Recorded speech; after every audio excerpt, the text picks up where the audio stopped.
Jeshi la polisi mkoani Mbeya linawashikilia askari wanne wa jeshi la uhifadhi TANAPA kwa tuhuma za mauaji ya mfugaji Kura Igembe kwa tuhuma za kumuua kwa kumpiga risasi akidaiwa kuingiza mifugo ndani ya hifadhi ya taifa ya Ruaha wilayani Mbarali mkoani Mbeya.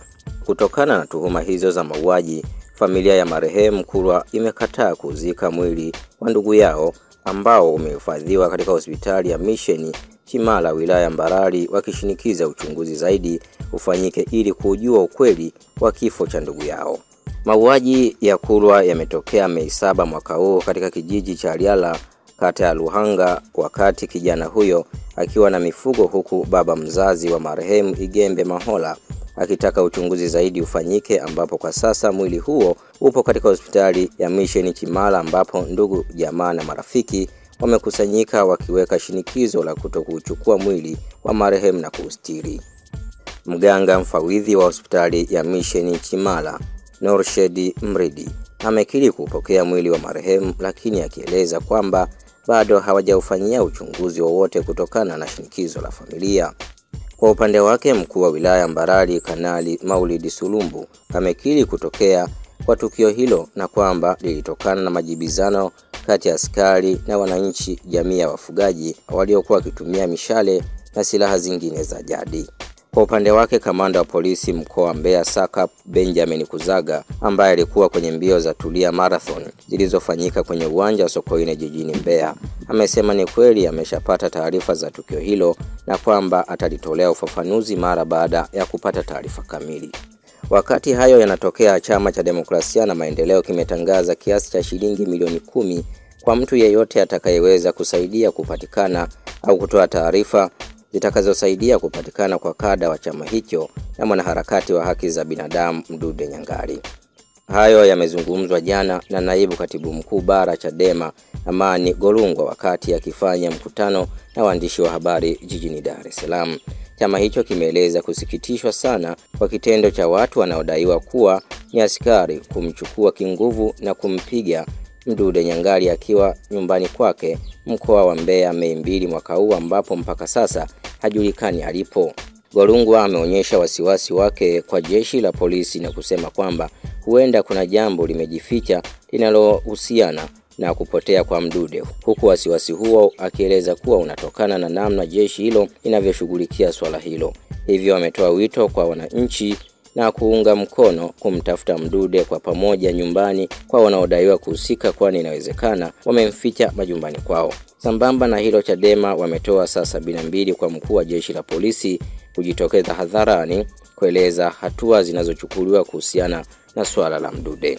Sambamba na hilo, Chama cha Demokrasia na Maendeleo Chadema wametoa saa 72 kwa mkuu wa jeshi la polisi kujitokeza hadharani na kueleza hatua zinazochukuliwa kuhusiana na swala la Mdude.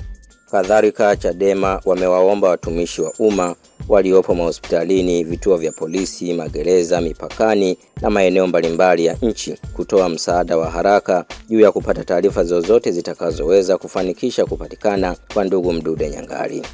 Mdude Nyangali ni mwanachama wa Chadema, lakini pia ni baba, ana mke na watoto, na ana mtoto mdogo nyumbani kwake. Wakati anavamiwa alikuwa yuko nyumbani kwake na mke wake pamoja na watoto. Alipigwa na kujeruhiwa mbele ya mke wake na akachukuliwa na watu na yupo kwenye mikono ya wasiojitambulisha kwamba ni askari polisi, amesema Amani Golungwa, naibu katibu mkuu Chadema bara, wakati alipozungumza na waandishi habari. Lakini jeshi la polisi mkoa wa Mbeya limetoa taarifa kwa umma, ambapo taarifa imeeleza kwamba jeshi la polisi mkoa wa Mbeya linaendelea na uchunguzi wa tukio la tarehe 2 Mei mwaka huu la kuvamiwa na kujeruhiwa kwa Mparuka Saidi Nyangali maarufu Mdude, mfuasi wa Chama cha Demokrasia na Maendeleo Chadema, na watu wasiofahamika na kisha kutoweka naye kusikojulikana. Katika hatua za awali, jeshi la polisi mkoa wa Mbeya lilitoa wito kwa mtu yeyote mwenye taarifa za mahali alipo Mparuka Saidi Nyangali maarufu Mdude azitoe ili kufanikisha kumpata, pamoja na taarifa za watu waliohusika katika tukio hilo ili waweze kukamatwa. Hivi karibuni, wakati jeshi la polisi likiwa linaendelea na uchunguzi wa tukio hilo, wamejitokeza baadhi ya watu na viongozi wa Chadema na kutoa matamko mbalimbali ikiwemo kutaja baadhi ya majina ya askari waliotuhumiwa kuhusika na tukio hilo bila kuwasilisha ushahidi wowote. Sasa kufuatia kauli na matamko hayo, Jeshi la Polisi mkoa wa Mbeya linatoa onyo kali kwa mtu na kikundi chochote cha watu wenye nia ovu kutojaribu wala kuthubutu kujihusisha na uhalifu wa aina yoyote, ikiwemo kudhuru askari ama familia za askari, na kabla ya kufikiria kufanya hivyo, wajionye sana na wasifikirie kufanya kitendo hicho ni rahisi kwao. Jeshi la Polisi mkoa wa Mbeya halitasita kumchukulia hatua za kisheria na kumshughulikia mtu au kikundi chochote cha watu watakaojaribu kufanya uhalifu kutokana na matamko au kauli hizo zinazotolewa. Jeshi la Polisi wakiwa wameandika hivyo kufuatia kauli ya Chadema ambao wanaomba swala la Mdude Nyangali liweze kufuatiliwa na kutolewa ufafanuzi. Ikumbukwe tarehe ya 5 Mei mwaka huu, mkuu wa mkoa wa Mbeya Dr. Juma Homera alisema tayari amelielekeza Jeshi la Polisi kuongeza jitihada za kuwatafuta wahusika waliohusika kumshambulia kada wa chama hicho Mdude Nyangali, huku akiahidi shilingi milioni 5 kwa atakayefanikisha kumpata kada huyo alipo akiwa hai au amekufa. Hata hivyo alisema pamoja na yeye kutokujua tukio hilo, lakini kwamba limetokea ndani ya mkoa wake na yeye ni mwenyekiti wa kamati ya ulinzi na usalama, aliamua kufanya kazi ya kuhakikisha haki inapatikana, huku akilaani na kusikitishwa na tukio hilo.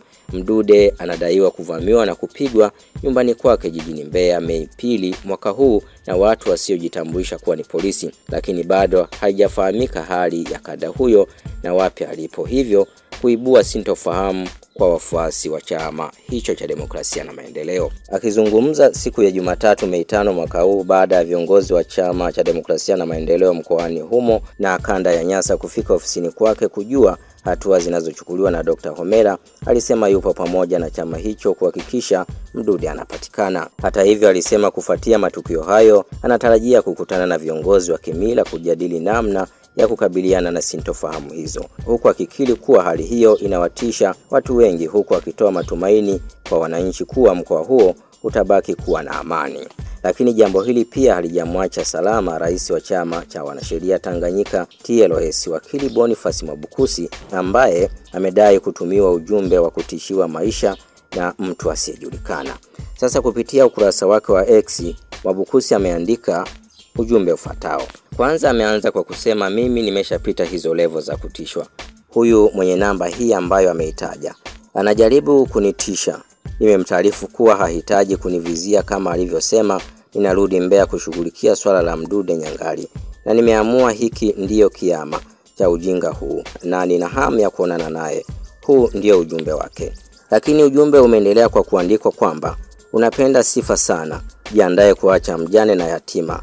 Wewe njoo Mbeya kama ulivyosema, tuindane, ulipo tupo, uone kama mdomo wako utakusaidia zaidi ya kukuangamiza.